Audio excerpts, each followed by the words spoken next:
Ayun mga guys, mga kabisag, ito nagluluto po tayo ngayon ng pritong bangos. Ang pritong bangos ay masarap lalo pag may sawan ka ng kalamansi, toyo at suka.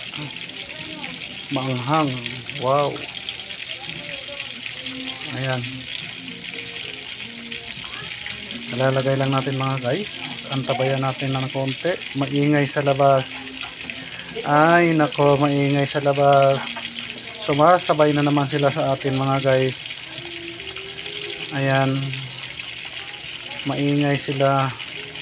Ano ba yan? Ayan mga guys. Pwede na natin baliktarin para hindi masyado sunog ang kanyang skin. Kaya lang nadudurog. Ganun ba? Oh. Oh ha? Nasira na mga guys. Ayan.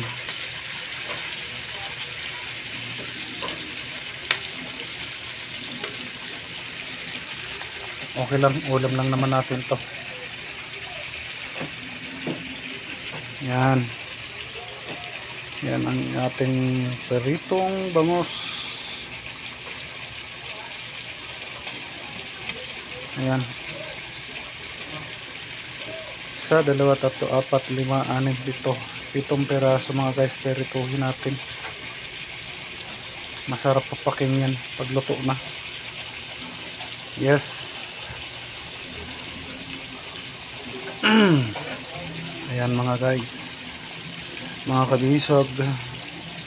Ayan, tara na, malapit na itong maluto. At pag naluto na, ikakain na tayo dahil mag-uumpisa na ang ating mga live para makasupport tayo sa mga live ng ating mga kaibigan, mga sinusuportahan. Yes mga guys. Okay.